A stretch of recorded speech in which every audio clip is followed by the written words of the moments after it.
इस सीरीज की तीसरी कहानी जिसका नाम है मैं फिर आऊंगी शुरू करते हैं। बेटा सुभाष, उठो, कब से जगा रही हूं, तुम ठीक तो हो? मां ने घबराते हुए पूछा। सुभाष एकदम से हड़बड़ा कर उठा और मां को देखकर उसकी जान में जान आई। उसके अतीत में हुई सारी घटनाएं आज उसे सपना बनकर दिख गईं। उसने एक ठंडी सांस ली और बोला, हाँ मां, मैं ठीक हूं, तुम नाश्ता तैयार करो, मैं नहा धोकर आता हूं, आज कुछ अर्जेंट केसेस हैं। मां ने नाराज होते हुए कहा, तू आज कहीं नहीं जाएगा, आज मैं तुझे महाकाल बाबा के पास ले चलूंगी, तू घर में ही रहेगा। सुभाष ने मां को समझाते हुए कहा, अरे मां, मुझे याद है, मैं दोपहर तक वापस आ जाऊंगा। यह कहकर सुभाष नहाने लगा। सच तो यह था कि कोई अर्जेंट काम नहीं था, बस वह अतीत में हुई घटनाओं के बारे में और ज़्यादा जानना चाहता था, क्योंकि उसे यकीन हो गया था, हो ना हो उसके साथ होने वाली डरावनी चीज़ें उसके अतीत से जुड़ी हुई हैं। हॉस्पिटल आकर सुभाष जल्दी से अपने केबिन में कुछ पुरानी फाइल्स ढूंढने लगता है। फिर उसे याद आता है कि रज्जो का तो इलाज ही नहीं हुआ था, तो फाइल कहाँ से बनेगी। तभी निहाल सुभाष के पास आता है और पूछता है, क्या ढूंढ रहे हैं सर? सुभाष, निहाल, क्या तुम्हें याद है एक बार यहाँ एक किन्नर क्लिनिक पर इलाज के लिए आया था, जिसका मैंने इलाज नहीं किया था? निहाल, अरे हाँ सर, वही जिसने आपका बड़ा मजाक, लेकिन क्या हुआ सर? सुभाष, हाँ, यही तो जानना था कि हुआ क्या। निहाल, सर उस दिन वह किन्नर रज्जो न जाने क्यों एकदम से अस्पताल से भाग गई और फिर उसके बाद उसके साथ वाले भी दोनों भाग गए। फिर 1 या 2 दिन बाद मैंने सुना था कि उस रज्जो ने मर्डर कर दिया है और सारे किन्नरों के रुपए, जेवर सब चोरी करके कहीं भाग गई। उसके बाद पता नहीं सर, मैंने ज़्यादा ध्यान नहीं दिया कि वह खूनी पकड़ी गई या नहीं। अरे सर, अच्छा ही रहा जो आपने उसका ट्रीटमेंट नहीं किया, अगर कुछ प्रॉब्लम्स हो जाती तो वो तो हमारा जीना हराम कर देती। सुभाष के कानों में बार बार निहाल के आखिरी शब्द गूंजने लगे, अच्छा रहा जो आपने उसका ट्रीटमेंट नहीं किया, वरना कुछ प्रॉब्लम्स हो जाती तो ये हमारा जीना हराम करती। उसे अब एक और अनजान सा डर सताने लगा।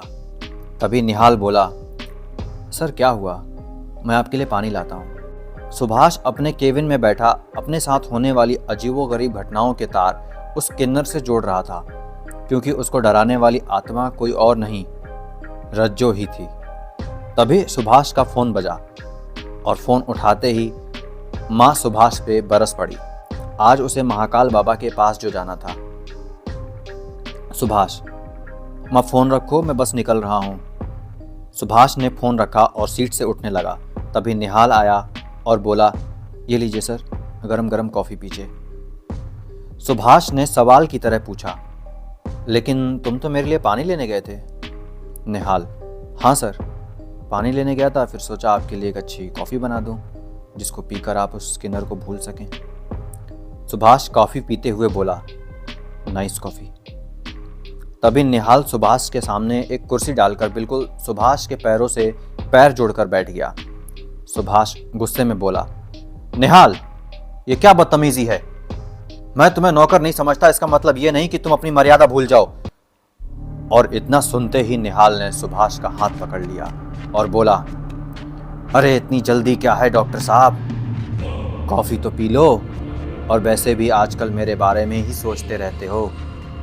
अब जब मैं यहाँ आ गई तो उठकर चल दिए, गलत बात है। निहाल की आंखें बिल्कुल लाल और बदले से भरी हुई लग रही थी। उसने सुभाष को कुर्सी से गिराया और फिर कहा, कॉफ़ी पी ले डॉक्टर, बड़े प्यार से बनाई है, और घबरा मत, मैं तुझे यहाँ मारने नहीं आई। सुभाष डर डर कर कॉफ़ी पीने लगा और बाहर देखने लगा। बाहर देखकर तो उसका दिल और ज़्यादा डर गया। केबिन में लगे शीशे से डॉक्टर अमित और अन्य डॉक्टर, मरीज और ना जाने कितने लोग सब सुभाष को घूर रहे थे, लेकिन उनके चेहरे पर सिर्फ एक बड़ी सी आंख थी। निहाल किन्नर वाली तालियां बजाने लगा। सुभाष ने कॉफ़ी के आखिरी घूंट पिए और कप देखा तो चिल्लाकर कप फेंक दिया और उल्टी करने लगा। सुभाष चिल्लाते हुए बोला, क्या था ये? तुमने कॉफी में क्या मिलाया है? सुभाष के गले में दर्द होने लगा। वह गला पकड़े पकड़े चिल्लाने लगा। निहाल ने कप में से कुछ उठाकर एक डरावनी मुस्कान के साथ कहा, इसे नहीं पहचानता? कैसा डॉक्टर है रे तू? आंखें नहीं पहचानता? मैंने बस एक आंख तेरी कॉफी में मिलाई है।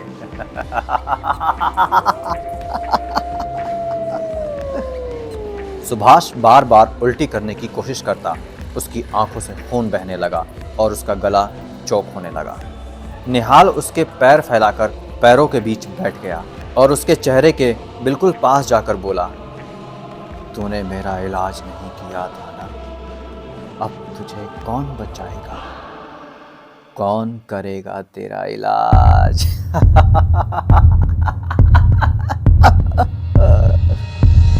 सुभाष की आंखें बंद होने लगती हैं। वो बाहर देखता है तो केबिन के शीशे से दिखने वाले लोग सब हंसने लगे। उनकी एक आंख बार बार हिलती है। तभी सुभाष का गला फट गया। उसकी दोनों आंखें पिघल गईं। वो दर्द से चिल्ला पड़ा और तभी सुभाष के गले के अंदर से एक बड़ी सी आंख निकली और वह चिल्ला उठा, अरे सर, क्या हुआ? सर, आप चिल्ला क्यों रहे हैं? आप जमीन पर क्यों लेटे हुए हैं? अमित और निहाल ने सुभाष से कहा। सुभाष एकदम चकरा गया। उसने अपने चारों तरफ देखा, केबिन के बाहर देखा, सब कुछ सामान्य था। वह बिना बोले भाग खड़ा हुआ और कार में बैठ गया। निहाल और अमित भी हैरान थे कि सुभाष को क्या हुआ। घर पहुंचते ही माँ सुभाष को बिना देखे ही चिल्लाने लगी, क्योंकि सुभाष को आने में बहुत देर हो गई थी। महाकाल बाबा से मिलना इतना आसान नहीं था। सुभाष अपने कमरे में जाकर लेट गया। माँ ने हनुमान अष्टक मंदिर से लाई भभूत पूरे कमरे में छिड़क दी और जब सुभाष सो गया तो उसके पूरे शरीर पर डाल दी। माँ सुभाष के लिए बहुत दुखी थी और सारी रात अपने कमरे में बैठी सोचती रही कि इस दुष्ट आत्मा से कैसे पीछा छुड़ाया जाए। सुबह होते ही सुभाष उठा और नहा धोकर नाश्ते के लिए बैठ गया। माँ नाश्ता लेकर आई। आज सुभाष को काफ़ी अच्छा महसूस हो रहा था। नींद भी अच्छी आई थी, लेकिन जब उसने माँ का चेहरा देखा तो बोला, क्या हुआ? तुम परेशान लग रही हो। रात को ठीक से नींद नहीं आई क्या? माँ, नहीं बेटा, मैं ठीक हूँ। बस तू आज कैसे भी करके महाकाल बाबा के पास चल। तुझे कुछ हो जाएगा तो मैं... यह कहकर माँ रोने लगी।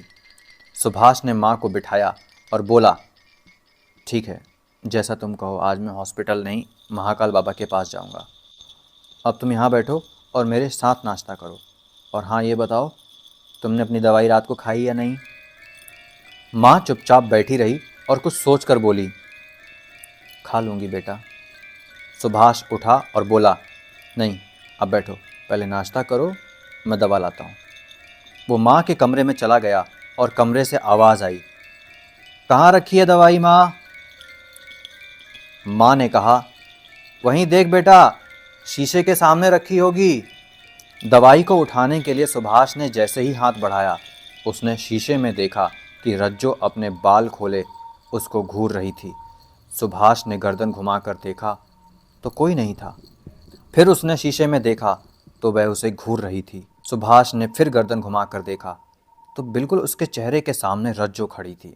उसकी तेज सांसें चल रही थीं जो आग से कम नहीं थीं। सुभाष हाथ जोड़कर गिड़गिड़ाते हुए बोला, मुझे छोड़ दो, तुम मेरे पीछे क्यों पड़ी हो? मैंने तुम्हारा क्या बिगाड़ा है? शोर सुनकर माँ दौड़ी दौड़ी कमरे में आई और बोली, छोड़ दो वरना... रज्जो, वरना क्या करेगी बेवकूफ बुढ़िया? अरे खुद के कमरे में भभूत डालना भूल गई। मैं सारी रात तेरे कमरे में बैठी यही सोचती रही कि कब ये तेरा बेटा इस कमरे में आए।